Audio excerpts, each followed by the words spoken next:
Hey guys, Victor here, coming at you with another deck profile, and for today's video we're going to be doing another updated hero list. Now, I'm going to be honest, the list is going to be pretty much the same as it was last month, just with a couple of tweaks here and there just to be able to allow us to go second or first a little bit more easily, but for the most part, it's a hero deck. You know, you've seen one, you've basically seen them all, as most modern hero decks are basically just like hero piles, right? So yeah, with that out of the way, let's jump straight into it. As always, we're going to be starting off with the monster lineup first, and we're going to be starting off with the Elemental Hero package, being the 2 Elemental Hero Stratos to search out any hero monster, the 1 Elemental Hero Shadow Mist to also search out any hero monster and maybe search out a mass change if the situation calls for it, the 1 Elemental Hero Neos to open up all your Flame Wingman lines, and then lastly, the 1 Elemental Hero Blazeman. So, for the most part, this is basically the standard, right? You're going to be playing 2 Stratos, 1 Shadow Mist, and 1 Neos. However, I have also opted to play the Blazeman, and I will continue to keep playing it as I've stated previously, because this is quite literally one of the only cards that allows you to continuously play through getting hit by Dimension Shifter and Artifact Lancia, as it's not hindered by any of those cards, and the ultimate goal of this is just to add Polymerization, right? As long as you have access to Polymerization in some way, shape, or form, you can at least try and play and set up a decent board to try and prevent your opponent from OTKing you back, which is just something that you don't really get if you rely solely on Vyon.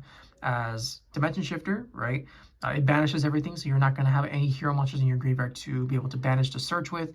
And in the case of Artifact Lancia, you just can't banish anything, period. So once again, Vyon, worthless.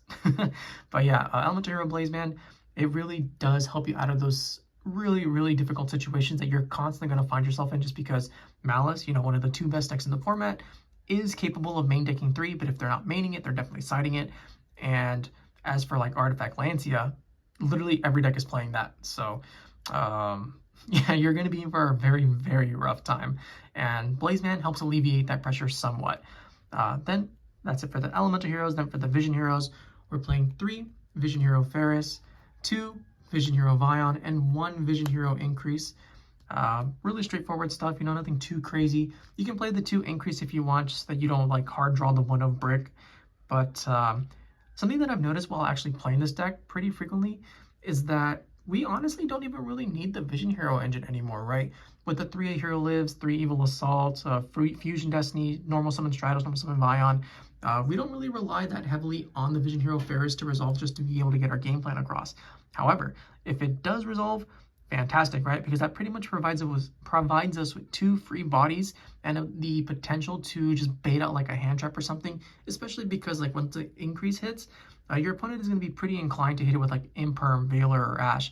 And with just like all the gas that we have now, we don't really care anymore. Like we used to, yeah, but now if this gets stopped, we typically have more than enough plays to continue just pushing. So yeah, while they're still very good, we don't need them to go off in order to win the game. And that's it for the Vision Heroes. And then for the Destiny Heroes, we're playing 3 Destiny Hero Malicious, the 1 Destiny Hero Denier, and the 1 Destiny Hero Plasma. You don't need more than that. You don't need less. However, I will say Destiny Hero Plasma is kind of iffy in the current format. You know, already we already have Bischills and Nibiru, which just completely dumpster this card. But as if that wasn't really like enough, right? Raziel already has like a built-in counter in the form of Exit, where they just activate Exit, send Aggregator, and then they'll basically be able to negate this for free. And while you can get Darklaw up to basically play around that, it's just not going to happen in a modern hero deck, because everyone's basically only playing the 1 mass change. As if you play more than 1 mass change, you just risk getting blown out by Malice entirely. So it's a little too risky to rely on that. And because of that, we can't really safely rely on Darklaw, right? And that's not even to mention something like Mermail, where they can just go normal summon Prince, and then they'll be able to send for cost, whether it's like a heavy infantry. I think they still play that. But if not, they'll be able to out it pretty easily. So yeah, the power of this card, while it's still phenomenal, is definitely like not as prevalent as it used to be. So I guess if I would start cutting anything, it'd probably start here, but for now it stays.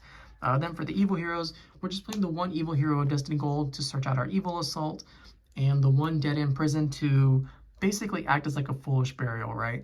As it sends any hero monster from your deck to the graveyard for cost, and then it can basically becomes King of the Swamp essentially. But that effect doesn't really matter. What we really care about is just the Foolish Burial effect, which is even better because like You'll send for cost, and then you'll always catch people off guard, much like with mermills, right?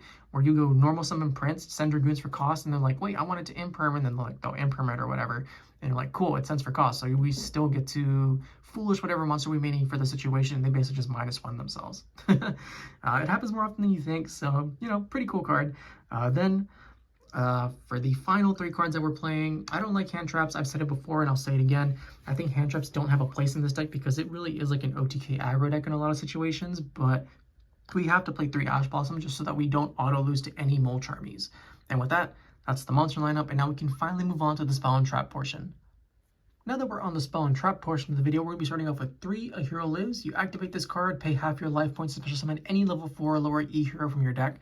And whether you're summoning Stratos, Blazeman, or Shadow Mist, every single one of those guys has a solid effect that will allow you to advance your game plan for whatever your hand currently looks like at the moment. Then, for the other 3 elves, we're playing 3 Fusion Destiny, which, while it's not as good as it used to be back in the day, and by back in the day I mean a few years ago, it's still a really solid card that allows you to have a 1-card DPE or potentially any other Destiny Hero Fusion, which we are playing. The only downside is that it does lock you into darks, right? So with the way that the modern hero deck plays, we have so many different attributes that if you start off with this, you're basically just cutting yourself off from accessing a large majority of your deck. So if you can, just hold off on this until like the very end or whatever, but still, for like those really awkward hands, this is still one of the better cards to open up. And then for the final 3 of, we're playing 3 Evil Assault, which you just discard a card, and then you get to special summon or add any evil hero from your deck. And what we're typically going to be doing with this is just bringing out Dead End Prison, right? So we bring out the Dead End Prison by discarding something, preferably a brick like Malicious or Shadow Mist that we would traditionally want in the deck instead. And then, once we get those guys in the grave from the discard, we'll be able to activate our Dead End Prison's effect to send whatever else we may need. So if we discarded a Shadow Mist off the Evil Assault, that means that our Dead End Prison is going to be free to send our Destiny Hero Malicious to the graveyard for cost. And, just having that free value generated is just unmatched. And that's one of the main reasons why I play the Evil Assault at 3 instead of Adusted Gold at 3, just because I feel like it comes up way more often. And I don't know, I like it more. And then like this is technically also stronger into Droll, right? You start with Adusted Gold and you get hit by Droll, your turn just ends. You start with Evil Assault, that you could potentially get Drolled, but by the point the Droll happens, the combo doesn't really matter, right? So yeah, 3 Evil Assault. I really enjoy this card. Then for the 2 elves, we're playing 2 Triple Tactics Talent. Hand traps are everywhere. Bestials, Nibiru, Ash, Valor, you name it. You're going to run into them at some point, whether you're going first or second. So this card just allows you to either break your opponent's board by stealing a monster, draw 2 cards to build up your hand, or you can look at your opponent's hand if your own hand is already broken enough to be able to rip a card away and then just freely combo to your heart's content. Sometimes I feel like playing 3, but then I know I'm just going to draw multiples of them, and this is something that you just absolutely do not want to draw multiples because it's not a play starter, it's not an extender, it's more of like an answer that could potentially turn into an extender, but it's not guaranteed. Then for the 1-0s, the 1 of Poly, the 1 of Miracle Fusion, the 1 of Dark Contact. I 100% favor Dark Contact over Dark Fusion any day of the week. Just being able to shuffle back cards that are banished or in your grave means that you can be a lot more reckless with your plays, or not that you should be, because if you're being reckless with a deck like this, you will get punished at some point, but there's just so much more that you can do with Dark Contact than you can do with Dark Fusion. But not everyone agrees, and that's perfectly fine. You're allowed to play the deck however you want. Then for the final 1 of, whenever it comes to the hero cards, we're playing the 1 Mass Change. So Dark Law is still obviously incredibly powerful, right? As long as you're not playing against Malice, because then you're just giving them free reign to combo off however hard they want. But if you're playing against like Mermail or Fire King or even Raziel to like a lesser extent, Dark Law paired with like literally anything else can a lot of the time just be in game right then and there. So yeah, that's why I'll always play the 1. And then for the other 2 copies, I just typically side them for when you're for sure going to be playing it's like a Graveyard Reliant deck. It's just you really do not want to be cut off guard by like a Malice player, which is why you only play the 1 Mass Change. And then for the final spell in the deck, 1 Call by the Grave to, much like the talents, like ward off hand traps or whatever, and give us a little bit of protection. Now, you may be wondering, why don't I play Foolish Burial, Emergency Call, or Reinforcement of the Army? And the simple fact is, those cards just aren't really needed anymore, as odd as that may sound. the deck has more than enough ways to be able to access whatever hero monster you may want at the moment. So cards like Reinforcement of the Army, Foolish Burial, and Emergency Call are just kind of redundant in most situations.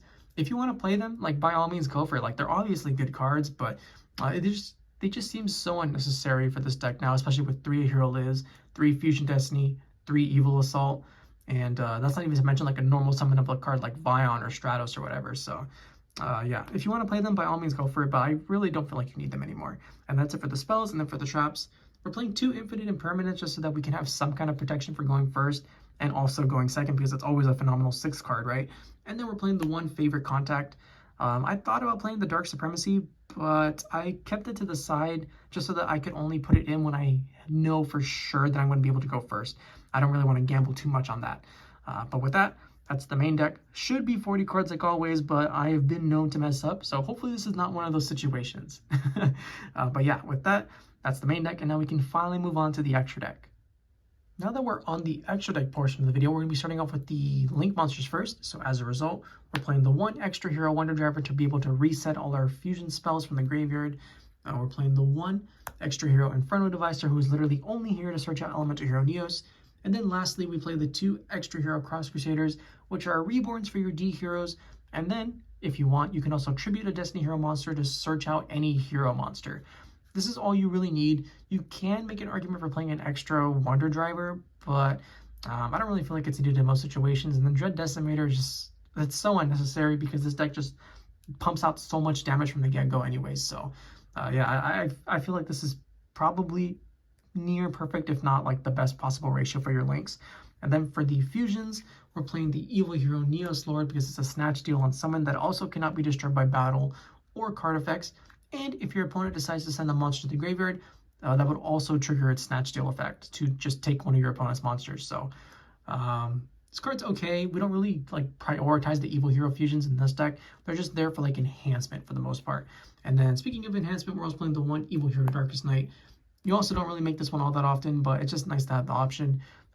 Normally you would be seeing me play Backfire, but because we're not playing the Darkness Supremacy in the main, I just opted to side it instead, and then you put it in when you're for sure going first, because that card is literally just, this one right here, this card literally just searches out Darkness Supremacy. So, but because we're not maining it, I didn't feel the need to include it in the main part of the extra deck.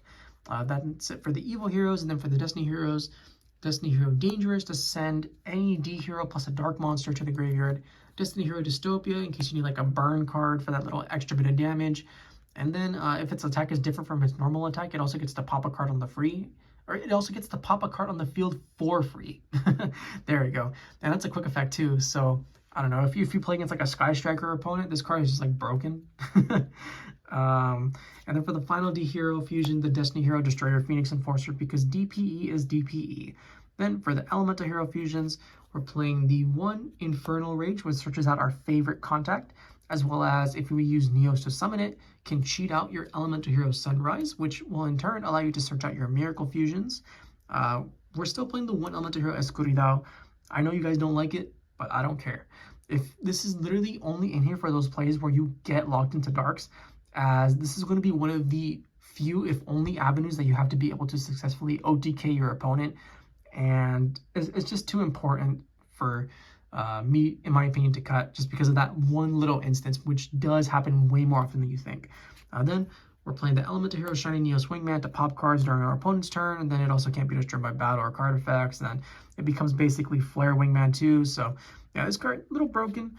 Then Wake Up Your Elemental Hero, which, it's fine. I know you guys prioritize this one a lot, but I never really find myself summoning this, just because it feels like every time you go for the Wake Up Your Elemental Hero line with the DPE to guarantee the Shadow Mist, it just feels so greedy. But it's nice to have the options for when you for sure know that you're playing against like a graveyard deck, right? You just have to save for like the end phase so that you don't get blown out by Nibiru or whatever. And then the 1 Master Hero Dark Law, because graveyard decks, even though Malice is still everywhere, also exists. So you just never want to be caught off guard. And with that, that's the extra deck, and that's the hero deck as a whole. I hope you guys enjoyed it. If you did, please feel free to like, comment, subscribe, and I'll catch you guys next time. See ya!